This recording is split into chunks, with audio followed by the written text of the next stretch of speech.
اعوذ باللہ من الشیطان الرجیم بسم اللہ الرحمن الرحیم۔ گل نایاب یوٹیوب چینل کے دیکھنے اور سننے والوں، میں روح الامین نایاب آپ سے مخاطب ہوں۔ آپ سب کی خدمت میں آداب، احترامات اور سلام۔ دوستو، آج ہم بات کریں گے جمہوریت کے حوالے سے کہ جمہوریت کیا ہے، یہ کیا بحالہ ہے، اس کا آغاز کہاں سے ہوا، اس کی کتنی قسمیں ہیں، اس کی صفات کیا ہیں اور اس پر اعتراضات کیا ہیں، اس کی خامیاں کیا ہیں، اور اس جمہوریت کے نام پر لوگ کیا کیا فوائد حاصل کرتے ہیں اور لوگ اپنے لیے کیا فائدے حاصل کرتے ہیں۔ تو اس پر آج ہم بات کریں گے، اور اس حوالے سے پھر ہم یہ بھی بات کریں گے کہ پاکستان میں کس قسم کی جمہوریت ہے، یعنی دنیا کی جمہوریت اور کتابوں میں جو جمہوریت ہے وہ تو ہے، لیکن پاکستان میں کون سی جمہوریت چل رہی ہے، یہ کس قسم کی جمہوریت ہے، اور اس کے کیا لوازمات ہیں، کیا ضروریات ہیں، اس کی کیا خاصیتیں ہیں۔ تو اس پر بھی ہم مخصوص بات چیت کریں گے اور آپ کے سامنے جو معلومات ہیں وہ آپ کے سامنے رکھیں گے۔ میں اس میں وہ کتابوں میں نہیں جاتا کہ جمہوریت لاطینی زبان کا لفظ ہے اور اس کے یہ معنی ہے اور یہ یونان میں یہ ہوا تھا اور وہ ہوا تھا، لیکن یہ ہے کہ یہ قصہ اچھا خاصا پرانا ہے۔ یونان کے جو چھوٹی چھوٹی ریاستیں تھیں، مقدونیہ، ایتھنز وغیرہ، وہ اس میں جمہوریت کے نام پر حکومت ہوتی تھی۔ لوگ اپنے نمائندوں کو، اپنے لوگوں کو ووٹ ڈالتے تھے، ایلیکٹ کرتے تھے اس وقت کے حساب سے، اور وہاں سے یہ سلسلہ چل نکلا۔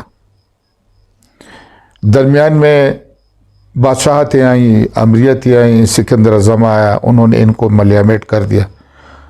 بعض فلسفی جو ہوشیار لوگ تھے ان کو پھانسیوں پر چڑھایا گیا، ان کو زہر کے جام دیے گئے۔ تو یہ آمیروں کا، ظالموں کا اور جمہوریت پسندوں کا یہ مقابلہ میں آپ سے یہ عرض کرتا ہوں کہ یہ ازل سے ہے، یہ چل رہا ہے۔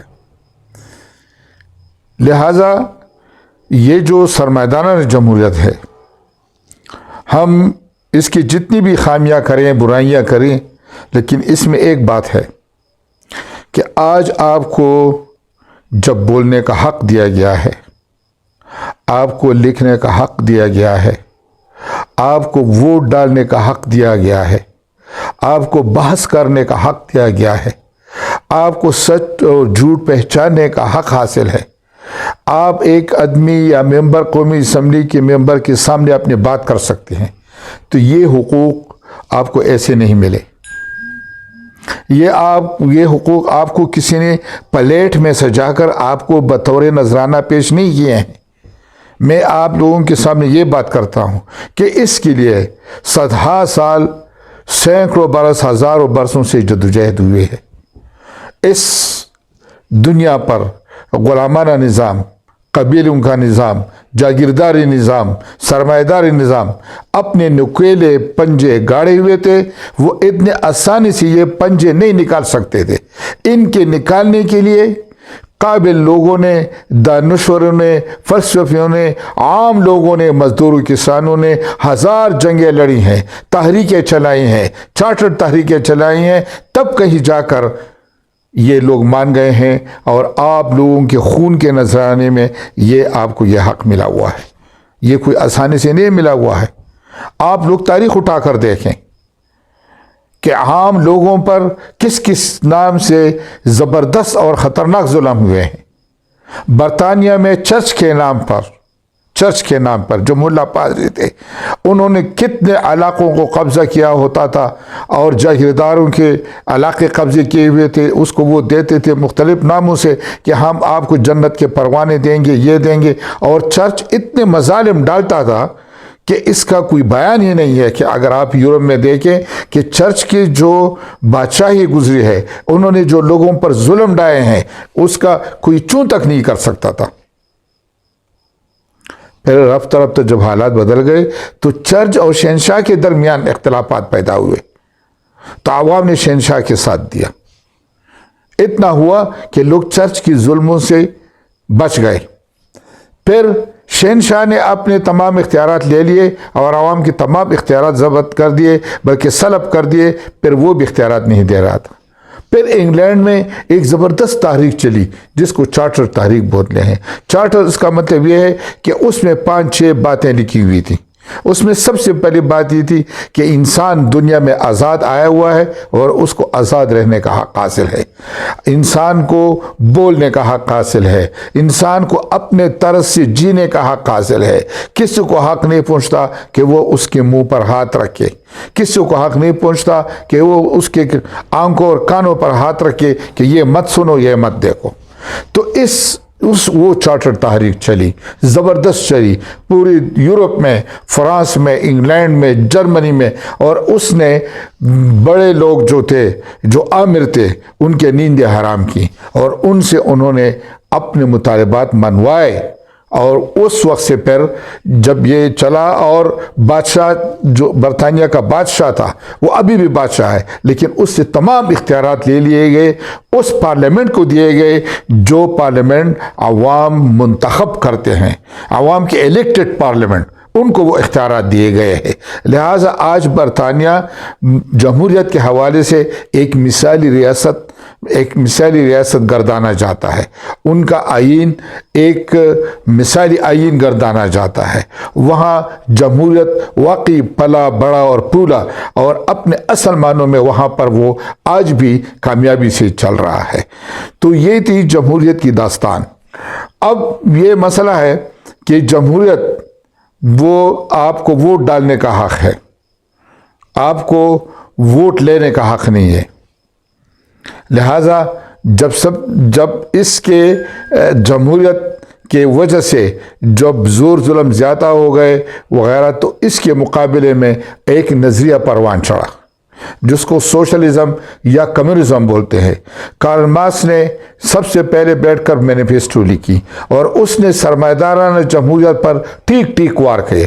انہوں نے یہ کہا کہ بھائی یہ تو سرمایہ داروں کی جمہوریت ہے، مالدار لوگ ووٹ کے لیے کھڑے ہو سکتے ہیں، اس میں غریبوں کا کوئی لینا دینا نہیں ہے.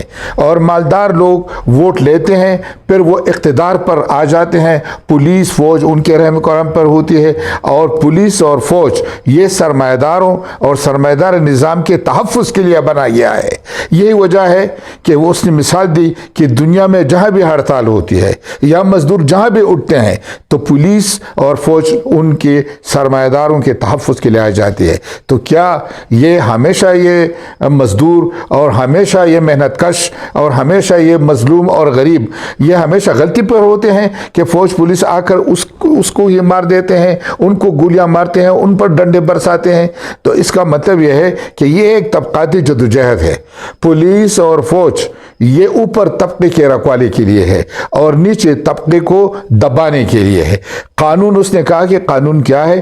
قانون ایک غریب اور نیچے طبقے کو گھیرنے کا نام ہے کہ اگر اس میں کوئی سوراخ رہ گیا ہے غریبوں کی سانس لینے کے لیے، تاکہ قانون بنا کر اس سانس کو بند کیا جائے. لہٰذا انہوں نے یہ مشہور مقولہ لکھا کہ سرمایہ دارانہ جمہوریت، جس کو امریکہ اور اس کے لوگ بہت صفت کرتے ہیں اور بہت اس کے اوبگت کرتے ہیں، اور ان کے صفتوں سے ان کا دل نہیں بھرتا کہ ہم نے آزادی دیے ہیں لکھنے کے لیے، پڑھنے کے لیے، دیکھنے کے لیے اور بولنے کے لیے. تو اس نے کہا کہ آپ نے جو بھی بولنا ہے، جو بھی لکھنا ہے لکھیا، لیکن وہ ہوگا وہی جو وہ سرمایہ دار طبقہ چاہتا ہے.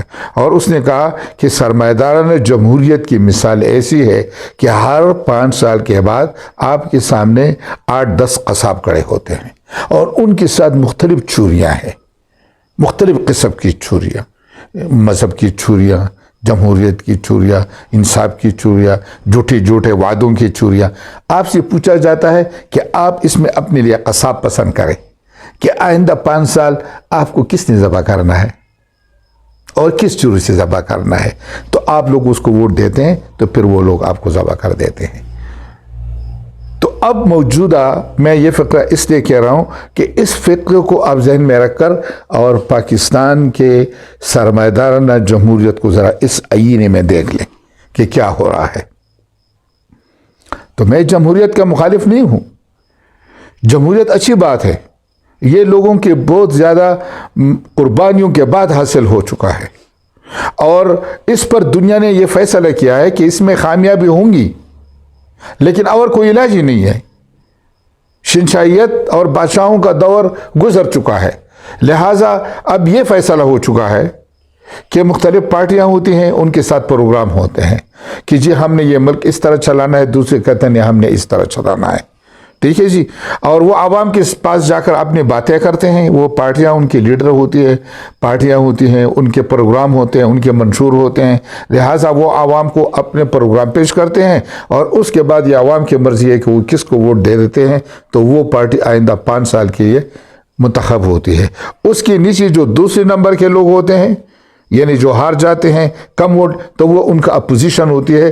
پارلیمنٹ میں ایک حزب اقتدار کی جگہ ہوتی ہے، درمیان میں راستہ، اور ایک اپوزیشن کی۔ وہ اس پر نظر رکھتے ہیں کہ بھئی اگر یہ کچھ غلط پروگرام کرتے ہیں، عوام کے حقوق پر ڈاکہ ڈالتے ہیں، یا الیکشن سے پہلے ان لوگوں نے جو وعدے کیے ہوئے تھے، تو مطلب ہے کہ وہ اس کو مانتے ہیں کہ نہیں، تو وہ پھر اس پر آبجیکشن کرتے رہتے ہیں کہ بھئی یہ کام صحیح ہے، یہ نہیں صحیح ہے۔ لیکن میں یہاں ایک بات آپ لوگوں کو کہہ دیتا ہوں جو ضروری بات ہے، کہ جمہوریت کے لیے یہ آپ بات لکھ لیں کہ جمہوریت کے لیے عوام کا باشعور ہونا اور علم حاصل کرنا یہ ضروری ہے۔ ہماری یہ بدقسمتی ہے کہ ہمارے آدھی سے زیادہ آبادی جو عورتوں پر مشتمل ہے وہ ناخواندہ ہے۔ دوسری بات یہ ہے کہ ہمارے مردوں کی آبادی بھی، اس میں کتنے پرسنٹیج تعلیم یافتہ ہے۔ اگر آپ دستخط والی بھی تعلیم یافتہ میں شمار کریں تو یہ 30% بھی پاکستان میں نہیں ہے۔ پھر چہ جائے کا وہ کہ وہ لوگ سیاست پہ سمجھیں، اور پھر جمہوریت کے روح کو اور اصل روح کو سمجھیں۔ یہاں جمہوریت کا کام کیا مانے لی یہ ہے کہ اپنے مخالف کو گالی دو، اس پر بدنام کرو۔ تمہارا لیڈر خواہ جمہوری ہے یا نہیں ہے، تمہارا لیڈر خواہ جو بھی بولے، جو بھی غلط بکواس کرے، لیکن آپ نے اس کو بچانا ہے، یہ ہماری جمہوریت ہے۔ یہ جمہوریت اس طرح نہیں ہے۔ آپ امریکہ میں دیکھ لیں، آپ برطانیہ، جو وہاں پہ جو جمہوریت ہے، اس کا لیڈر اگر کچھ بری بات کرتے ہیں تو سب سے پہلے اس کے اپنے پارٹی کے لوگ اٹھتے ہیں، ان کا گریبان پکڑتے ہیں کہ یہ تم کیا کر رہے ہو۔ یہاں پر تو ہم وہ بکواس بھی کریں، لیکن ہم اس کے لیے انڈرویئر اور جانگی اور پتلویاں بناتے رہتے ہیں کہ نہیں یہ اس طرح نہیں ہے، اس طرح نہیں ہے۔ تو بھائی جب تک آپ سیاسی شعور سے بہرہ بند نہ ہو، آپ میں سوچ نہ ہو، آپ میں ایک نظریہ نہ ہو، تو اس وقت تک آپ اس ملک میں جمہوریت اس طرح نہیں چل سکتی جس طرح ہمارے خیالوں میں ایک جمہوریت ہے۔ ہماری جمہوریت کیا ہے کہ جی میں بات کروں اور دوسرا بات نہ کرے۔ نہیں، آپ کو جمہوریت نے آزادی دی، آپ بات کریں گے تو آپ دوسرے کا سنیں گے بھی۔ یہ نہیں کہ آپ اپنا پوسٹر لگائیں اور دوسرے کا پاڑ دیں، نہیں، اس نے لگایا ہے، تم اپنا پوسٹر جا کر وہاں لگاؤ۔ اگر دوسرا کوئی بات کرتے ہے تو آپ اس بات کو غور سے سنیں، اور جب جواب دیں تو بہت طریقے سے کہ ہاں بھائی آپ نے یہ بات کی، ہو سکتا ہے آپ کی بات صحیح ہو، میں نہیں سمجھا ہوں، لیکن جو آپ مسئلہ عرض کر رہے ہیں اس بارے میں میری یہ سوچ ہے، میرا یہ خیال ہے۔ تو مطلب ہے کہ ایک دوسرے کو جمہوریت کی کیا بات مطلب ہوا کہ ایک دوسرے کو صرف سننا نہیں ہے، ایک دوسرے کو برداشت کرنا بھی ہے، کہ ایک دوسرے کو برداشت کیا جائے اور ایک دوسرے کو سنا جائے، اور اس میں یہ ہے کہ اپنے ذاتی جھگڑے، ذاتی اغراض اور ایک مسئلے کو آنا کا اور غیرت کا مسئلہ نہیں بنانا چاہیے۔ جمہوریت میں یہ چیزیں نہیں چل سکتی۔ جمہوریت میں صحیح بات کرنے پڑتی ہے ملک و قوم کے فائدے کے لیے۔ لیکن یہاں اب مسئلہ یہ ہے کہ ہمارے ہاں نظریاتی سیاست چلی گئی ہے، اب نظریہ اور سوچ کی سیاست نہیں ہے، اب تو پارٹی پالیٹکس ہے۔ تو میرے دوستو، نظریاتی سیاست اور پارٹی پالیٹکس میں یہ فرق ہے کہ ایک نظریے کا جو سیاسی ہوگا وہ اپنا پیسہ لگائے گا، اپنا دوڑ دھوپ کرے گا، اپنا فائدہ نہیں دیکھے گا، وہ ملک و قوم کے لیے سوچے گا کہ بھئی کیا ہو گیا۔ اس ملک میں ایسے نظریاتی پارٹیاں گزر چکے ہیں، نظریاتی لوگ گزر چکے ہیں، جنہوں نے آپ تاریخ اٹھا کے دیکھیں، جنہوں نے اس ملک و قوم اور اس پاکستان کے لیے کتنی جیلیں 26-28 سال تک جیلیں کاٹی ہیں، لیکن سمجھوتا نہیں کیا ہے اور نہ غلط طریقے سے اقتدار میں آئے ہیں۔ ان لوگوں نے کتنی قربانیاں دی ہیں، اپنی جائیدادیں گنوائے ہیں، پیسے دیے ہیں، راتوں کو چلے ہیں، دن کو چلے ہیں، تعلیمیں ان کے برباد ہو چکی ہیں، جاگیریں برباد ہو چکی ہیں اپنی نظریاتی سیاست کے لیے۔ تو نظریاتی سیاست یہ ہے کہ آپ اپنا پیسہ خرچ کریں گے، آپ اپنا وقت دان دیں گے، مفت میں دیں گے، لیکن ملک و قوم کے لیے فائدہ مند سوچیں گے۔ اور پارٹی پالیٹکس کیا ہے کہ باڑ میں جائے سب کچھ، میں نے تو اپنا الو سیدھا کرنا ہے کہ میرا کیا بنے گا، مجھے کیا ملے گا۔ اس کے لیے آپ مخالف پر جو مرضی ہے وہ توپ دیں، جھوٹ اور بدنما اور داغدار اور توہین اور بدنامیاں اور تہمتیں جو مرضی آپ، لیکن اپنے آپ کو جتوانے کے لیے آپ ہر حربہ استعمال کریں۔ یہ ہے پارٹی پالیٹکس۔ اور پاکستان میں آج کل ہم اس قسم کی سیاست اور اس قسم کی جمہوریت کا ہمیں سامنا ہے۔ دوسری بات جو یہ ہے کہ یہاں پر وہ ڈیموکریسی نہیں چلی جس طرح چلنی چاہیے۔ یہاں پر ایک چیز ہے، ایک دائرہ کھینچا گیا ہے، میں نام نہیں لیتا، آپ خود وہ سمجھ گئے، ایک دائرہ کھینچا گیا ہے اور یہاں پر ایک نئی ٹیکنالوجی، ایک نئی ٹرمینالوجی متعارف ہو چکی ہے جس کو کنٹرول ڈیموکریسی بولتے ہیں۔ مطلب یہ ہے کہ اوپر ایک طبقہ ہے، ان سب سے اوپر جو بیٹھا ہوا ہے، آپ جتنی بھی چیخو پکار کریں، آپ جتنی بھی، لیکن انہوں نے دائرہ کا چیز، بھائی آپ نے اس کے اندر بات کرنی ہے، اس سے آگے آپ نے نہیں نکلنا ہے۔ خارجی معاملات میں آپ نے یہ کرنا ہے، معیشت میں یہ کرنا ہے، اور اگر آپ وہ نہیں کریں گے تو آپ پر مختلف بدنامیاں، آپ کو مختلف، آپ کی زندگی تنگ کی جائے گی اور آپ کو کوئی نہیں چھوڑا جائے گا۔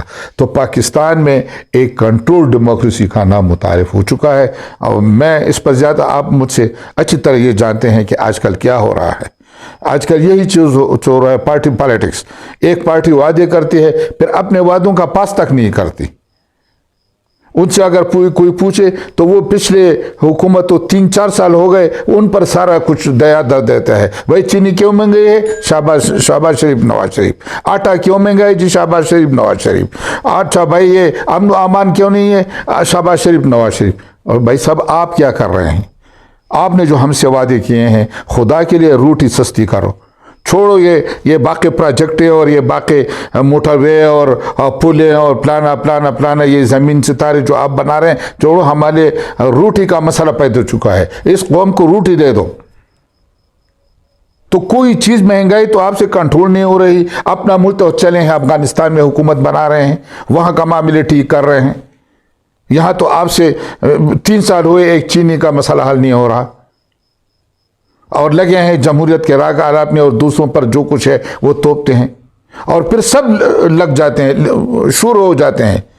یہ نہیں کہ بھئی ایک وزیر اطلاعات وہ ان کو بولنے دو، وہ ٹیکنالوجی کا بھی آتا ہے، وہ مشیر بھی آتے ہیں وغیرہ۔ لوگ سانس تک آ چکے ہیں، لوگوں کا بلڈ پریشر ہائی چکے ہیں، بیمار ہو چکے ہیں ان چیزوں کو دیکھ کر۔ خدا کے لیے کوئی قوم کا بندوبست کریں۔ لوگ روٹی کے نوالی کے لیے محتاج ہو چکے ہیں۔ آپ پیٹرول کو اور بجلی کو اور ڈیزل کو اور گیس کو مہنگا کر دیتے ہیں۔ دنیا میں آخر ایسی کون سی چیز ہے؟ یہ آپ نے لوگوں کو بیوقوف سمجھا ہوا ہے۔ آخر دنیا میں ایسی کون سی چیز ہے جو ان چاروں چیزوں پر نہیں بنتی؟ یہ ایک تو ایک کارخانہ ایک چیز پیٹرول پہ چلے گا، گیس پہ چلے گا، ڈیزل پہ چلے گا، اس پر چلے گا۔ تو جب آپ ان چیزوں کو مہنگا کر دیتے ہیں تو لازم بات ہے اس سے عام مہنگائی آ جاتی ہے، آٹا بھی مہنگا ہو جاتا ہے، وہ فلور مل پانی پر تو نہیں چلتا، وہ تو بجلی پہ چلتا ہے۔ اس طرح ہر چیز اس پر، اور پھر صاحب برہم ہو جاتے ہیں، کبیرہ پر برہم ہو گئے، مہنگائی کیوں ہے؟ اب یہ ڈرامے دیکھو، خود آپ یہ کرتے ہیں پھر برہم ہوتے ہیں۔ تو یہ کیا سلسلے ہیں؟ قوم کی جان پہ آئی ہوئی ہے، رفتہ ہر چیز مہنگا، روزانہ 2 دفعہ 3 دفعہ مہینے میں، اور بجلی اور یونٹ اور یہ چیزیں مہنگے ہو جاتی ہے۔ تو یہ چیزیں کیا ہوتی ہیں؟ میں اس لیے یہ عرض کر رہا ہوں، یہ ہمارے دوست برا نہ مانیں، لیکن یہ چیزیں جمہوریت پر بدنما دغا بن جاتے ہیں۔ ہم پھر جب اداروں سے لڑتے ہیں، ان چیزوں سے تو دوسری غیر جمہوری قوتوں کو موقع مل جاتا ہے، پھر وہ آ کے مداخلت کرتے ہیں کیونکہ ہم یہ مسائل حل نہیں کرتے. ہم اپنی سیاسی لوگوں کے ساتھ کہ اپوزیشن ہے، خواہ وہ کافر ہے خواہ جو بھی ہے، لیکن طریقہ یہ ہے کہ آپ نے جو مسئلہ آپ نے اپوزیشن کے ساتھ بیٹھنا ہے. جب آپ نہیں بیٹھتے، ہر نادرہ کے ساتھ آپ کی لڑائی ہے، الیکشن کے ساتھ کمیشن کے ساتھ آپ کی لڑائی ہے، ججوں کے ساتھ آپ کی لڑائی ہے، یہ لڑائیاں روز بیوروکریسی کے ساتھ آپ کی لڑائی ہے، ملک کے سرمایہ داروں وغیرہ کے ساتھ آپ کی لڑائی چل رہی ہے. اس لیے ملک کی معیشت کا یہ حال ہے کہ کوئی پرانا اور نیا وزیر خزانہ تو ہم نے نہیں چھوڑا. IMF والا بھی لائے اور ورلڈ بینک کو بھی لایا گیا، لیکن معاملے حل نہیں ہو رہے ہیں، معیشت سنبھل نہیں رہا آپ لوگوں سے. تو دنیا میں یہ ہوتا ہے. ہمیں یہ اس آدمی سے ہمیں یہ امید تھی کہ یہ اپنی غلطیاں تسلیم کرے گا. بھائی کرو کہ مجھ سے نہیں حل ہو سکتا، بھائی میں مجبور ہوں، میں چھوڑ رہا ہوں اور یہ آپ لوگوں کے حوالے. تو آپ کی واہ واہ ہو جائے گی. لیکن آپ حل بھی نہیں کر سکتے اور کسی کو چھوڑتے ہوئے نہیں ہے، اور ذاتی اناد اور ذاتی انا میں بھی لگے ہوئے ہیں. تو ان چیزوں سے کیا ہوتا ہے کہ جمہوریت بدنام ہو جاتی ہے. پھر غیر جمہوری قوتیں کیا کہتے ہیں؟ کہتے ہیں یہ ہے آپ لوگوں کی جمہوریت. تو یہ جمہوریت اس لیے یہ بدنام ہو جاتی ہے کہ اس میں یہ مسئلے آ جاتے ہیں. لہٰذا آپ جمہوریت کو اگر صحیح خطوط پر چلانے چلتے ہیں تو دوسروں کو بھی سنا جائے، سینوں کو کھلا کریں، اس میں وسعت دے دیں اور دوسروں کو بھی سنا جائے اور ان سے صلاح مشورہ کیا جائے. بین الاقوامی مسائل پر، اندرونی بڑے مسائل پر اگر آپ کو معیشت کا مسئلہ ہے تو تمام اپوزیشن کو اکٹھا کرے کہ اچھا بھائی میں تو یہ ملک سے نہیں ہوتا، آپ لوگ حل پیش کریں، چلے آپ بولیں آپ لوگ کیا کہتے ہیں. بھائی وہ بھی اس ملک کے پیداوار ہے، ان کو بھی لوگوں نے ووٹ دیے ہوئے ہیں، وہ بھی کسی کی ترجمان ہے نا. آپ نے کیوں ان کو صفر سے طرف دیا ہوا ہے؟ آپ نے ان کو کیوں دشمن تصور کیا ہوا ہے؟ اس طرح تو کام نہیں چلے گا. اس کا کیا حل ہوگا کہ جب آپ اتنے حد تک جاتے ہیں تو کل اگر ان کا نمبر آ گیا اور وہ جمہوریت سے آ گئے تو پھر وہ آپ کو نہیں چھوڑیں گے. تو کیا یہ مقابلہ بازیاں چلتی رہیں گی؟ آپ لوگ ملک و قوم کا کوئی کام نہیں کریں گے، بس ایک دوسرے کو گالی گلوچ اور ایک دوسرے کو نیچے دکھانے کے لیے یہ سارا وقت تباہ و برباد ہوگا. اس کا نتیجہ کیا ہوگا؟ یہ ملک تباہ و برباد ہو جائے گا. یہاں طوائف الملوک آ جائے گی. ہر جو تھوڑا بہت پاور ہوگا وہ کمزور کو مغلوب کرے گا، اور ایک ایسا افراتفری اور ایسی جنگ شروع ہو جائے گی جس کا نہ کوئی تک ہوگا، جس کا نہ کوئی آغاز ہوگا اور نہ کوئی انجام ہوگا. دوسرے میں سب لوگ لگ جائیں گے اور محلے محلے میں یہ جنگ چھڑ جائے گی. اسلام کے نام پر ہو یا کسی بھی نام پر ہو، ہر کوئی ایسے موقع سے پھر فائدہ اٹھا دیتا ہے. آپ آج افغانستان میں لگے ہوئے ہیں تو کیا آپ کے سب مسائل حل ہو چکے ہیں؟ اور آپ کو آخر کس نے بولا ہوا ہے؟ یہ جو شنگھائی کانفرنس ہو رہی تھی تو کیا انہوں نے تو سارے مطالبہ کیا کہ بھائی ایک مجموعی حکومت بننی چاہیے تاکہ افغانستان کے سارے لوگ اس میں شامل ہوں. ٹھیک ہے، لیکن آپ کو کسی نے کہا تھا کہ یہ فریضہ آپ سر انجام دیں جو آپ اس میں کود پڑے ہوئے ہیں؟ یہ کل پرسوں آپ کے گردن میں یہ چیزیں آ جائیں گی. پھر آپ سے لوگ پوچھیں گے. آپ کو پتہ ہے آپ کے خلاف افغانستان میں جلوس نکلے ہوئے ہیں، آپ کے خلاف ایران میں جلوس نکلے ہوئے ہیں کہ بھائی پاکستان غیر ضروری طور پر اس میں ملوث ہو چکا ہے. جو اب آپ لگے ہوئے ہیں ان کے لیے ایک ٹول شمولہ اور مجموعی حکومت بنا رہے ہیں. اگر اس حکومت میں کوئی گڑبڑ ہوگی تو کیا آپ کو لوگ چھوڑیں گے؟